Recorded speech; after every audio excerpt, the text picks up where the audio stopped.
I thought someone was messaging me, but I just got a high heart rate warning on my watch. So that's how I'm feeling. Hello. In my career as an accessibility and inclusive design specialist, I've often served as a bridge, connecting organizations to knowledge, building pathways to understanding, and designing structures that help everyone cross divides. But for years, I've harbored a secret. I'm feeling nervous about saying it on this stage. While helping other people cross those gaps, I was simultaneously hiding in one myself as an autistic ADHD person, expending huge amounts of energy trying to appear quote unquote normal in workplaces that were just not designed for minds like mine.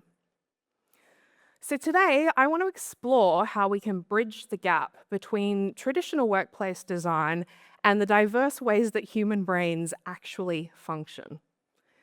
And not through special accommodations for a few, but through culture change that helps everyone.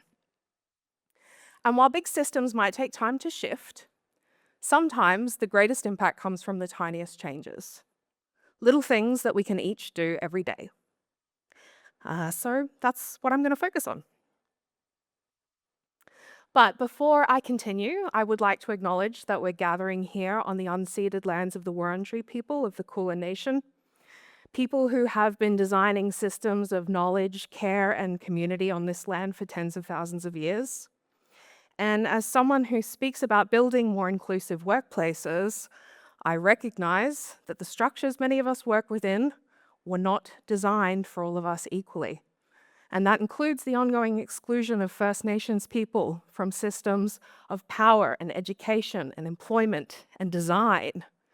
So I pay my respects to all Aboriginal and Torres Strait Islander people, particularly elders past and present, and I honour the continuing connection to land, knowledge, and story. And I recognise that sovereignty was not ceded. And for today's conversation about access and inclusion, I'd also like to recognise the long history of leadership and advocacy by disabled people, including First Nations people with disability, whose work shapes the spaces that we gather in. So I've been told that if you spend any time on social media, the term neurodivergence is having a bit of a moment. Apparently, it's somewhere between cottagecore and quiet quitting. So I want to take a second to get on the same page. When I talk about neurodivergence, I mean the natural variations in how human brains do things differently, how we process information, how we focus attention, how we interact socially, and how we respond to sensory input. If you want labels, that includes things like autism, ADHD, dyslexia, dyspraxia, and you might not know what those terms mean, and that's totally fine, because the label doesn't tell you anything about what the experience is like. And that's because, shockingly, everyone's experience is different. So, for today, let's just keep it simple. Neurodivergence means people whose brains function differently to the way society was designed to cater for. And it's not a small group. A 2024 UK report estimates that 15 to 20% of the global population is neurodivergent. So that's potentially 1 in 5 of your colleagues, though many of them won't disclose it or maybe even know it about themselves. And when the world isn't designed with your brain in mind, you learn to adapt. And not by changing the environment, by changing yourself. And that's where masking comes in. For many neurodivergent professionals, including myself, surviving in traditional workplaces has meant masking, concealing my natural traits and exhaustively replicating neurotypical behaviors. Before my diagnosis, I spent decades perfecting this performance without even knowing why or what I was doing. I was like Ladies, gents, and non-binary folks, step right up and see the totally normal person performing neurodivergent feats such as sitting still and maintaining focus and concentrating on one thing at a time in an open plan office.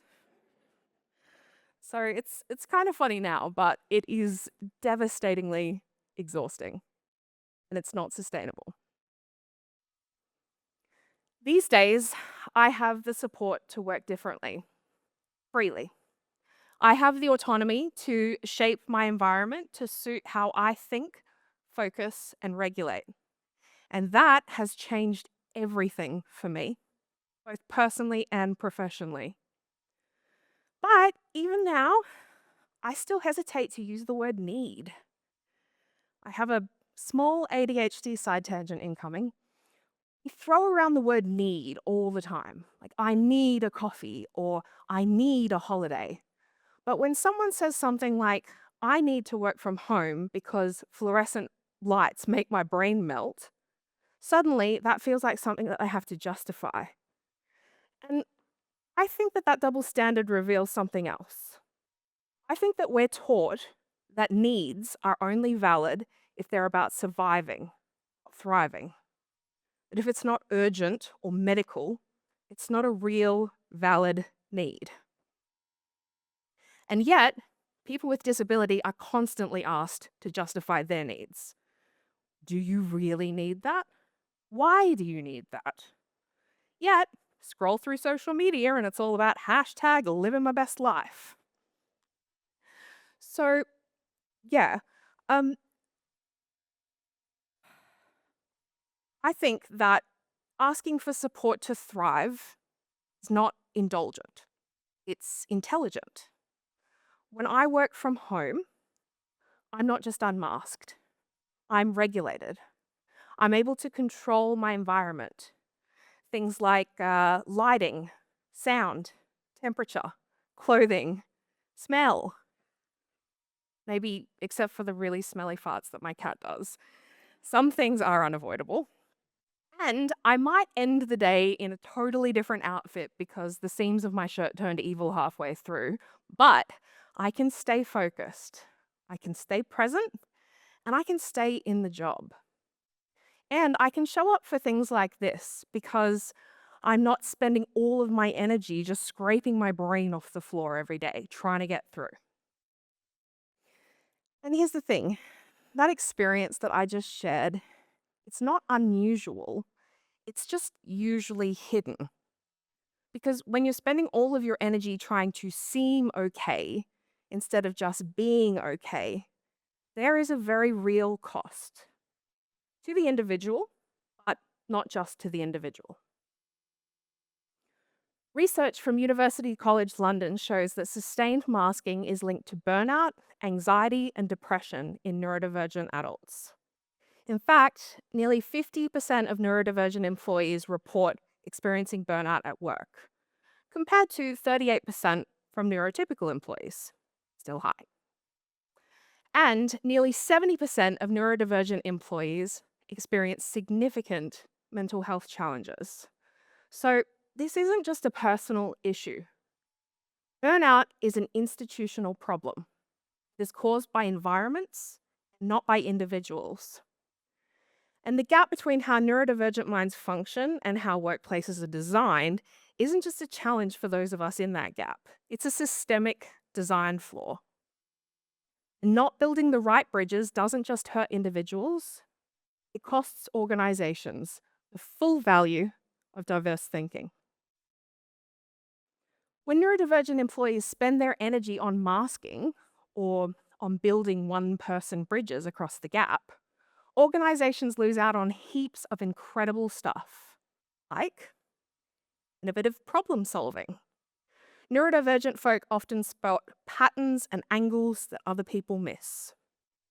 We're also incredibly good at hyperfocusing, which often means really deep knowledge and specialization in our chosen fields. We have really high attention to detail. We make excellent quality assurance. Maybe too good quality assurance if you ask some of the devs I work with. And loyalty and long-term dedication But terms and conditions apply.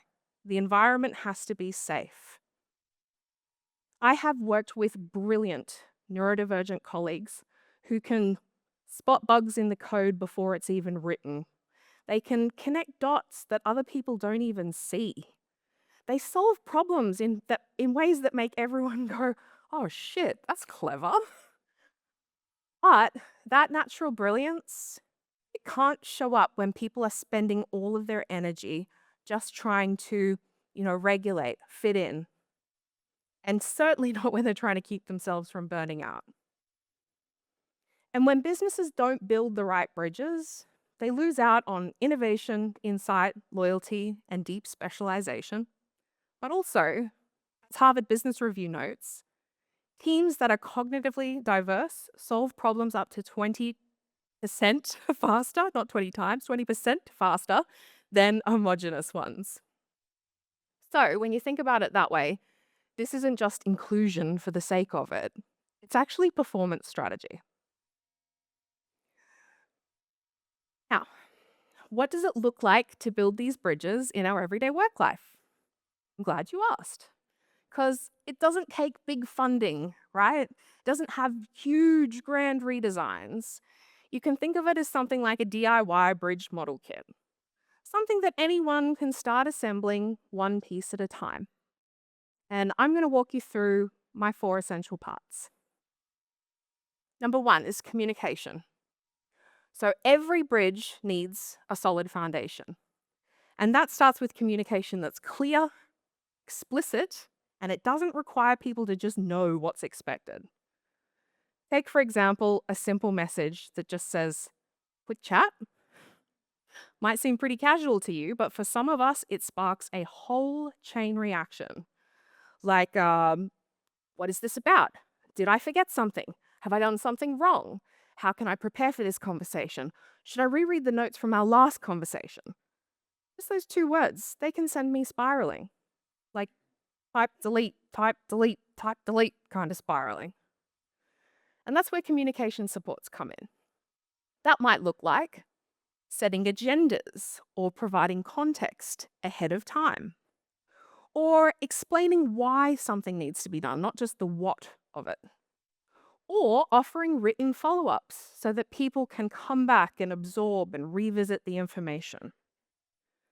Because when communication is clear and explicit, it reduces ambiguity and anxiety, and not just for neurodivergent folks, but for everyone. Number 2, sensory. Structural beams hold weight, and in our workplaces, that weight is cognitive load. And sensory stress is one of the fastest ways to overload your nervous system, especially when you're already processing the world in ultra high definition. Sensory supports, they look different for everyone, but the principle is the same. Reduce unnecessary input so that people can focus. That might mean giving them autonomy over how and where they work, or avoiding overwhelming group spaces as the default setting for activities, or normalizing things like noise-canceling headphones, or comfy clothing, or even wearing sunglasses inside. And that means making it clear that's not weird or antisocial. That's welcome. Because when those supports are in place, people can stop spending their energy just trying to regulate, and they can put that energy into meaningful, creative work. Number 3, processes. So these are the connecting cables. They are the tension lines that hold everything together. And in workplaces, these are our processes. But when processes are too rigid or too vague, neurodivergent folk often slip through the cracks. So process supports, they might look like creating multiple ways for people to contribute, verbally, in writing, asynchronously, or giving clarity about what's actually essential versus what's just nice to have. This is a big one for me. Breaking up tasks into smaller steps and helping people prioritize. Because some of us don't think top down. We don't see the big picture and then zoom into the details. We build the big picture by assembling all of the tiny parts first. And that's not inefficiency, it's a different kind of logic. And it's a powerful kind of logic. But when our processes aren't flexible, that logic gets treated like a flaw. So when you build processes that both flex and communicate, not lowering standards, you're building a bridge that more people can walk across with confidence. And number 4, possibly the most important, culture. These are the safety rails, and they might seem like a pretty small part of the structure, but without them, nobody feels safe crossing. And in workplace culture, these are those cues that tell people you're safe here, you're seen, you're allowed to ask. Cultural support, it isn't policies, it's patterns. And it often shows up in the smallest behavior, like being explicit. Because something like ASAP, it might mean 10 minutes to one person and end of week to another. Or minimizing last minute changes, but then when they inevitably do happen, explain why. And encouraging people to ask questions, which means not penalizing them for not knowing the answer. And the best thing is, you don't need a big toolkit or funding to get started. Just ask people what they need to help them thrive. You don't have to guess, don't assume, just ask. Because culture isn't created by posters or perks. It's created by patterns of behavior that openly tell people you're welcome here, or quietly tell people you're not part of this. And when you build a culture where asking is welcomed, and explicitness is normalized, and difference is normalized, you actually don't have to know who's neurodivergent or not, because the bridge already works for everyone. And the best thing about these bridges isn't just who they hold up, who they let cross. It's how they hold everything up. Inclusive design isn't just about access, it's about building smarter, more resilient systems that work better for everyone. And Deloitte found that companies with inclusive practices are 6 times more likely to be innovative. Accenture found that disability inclusive companies earn double the net income of their peers. So that's not just inclusion, it's good design, it's smart business, it's a better bridge. So as you head back into your workplaces tomorrow, take a moment to notice the invisible gaps, not just in the physical spaces, but in how you run meetings or set expectations, or just assume that everyone's on the same page. And ask yourself, what's one small bridge I can start building today? Maybe it's sending an agenda instead of springing that contextless meeting. Or maybe it's sending meeting summaries or enabling AI summaries so that people don't have to remember what was said while they were masking or multitasking. And if you do nothing else, please, I beg of you, abolish the sending of the random quick call message. Whatever you do, start small, but start on purpose. I began by saying that I've often been a bridge for others while hiding in the gap. And I hope that you agree with me that we need to stop asking individuals to build one-person bridges just to survive. Let's build something that lifts us all up together. Because when we design for cognitive diversity, we don't just make it across the gap, we build something stronger than any one of us could build alone. Thank you.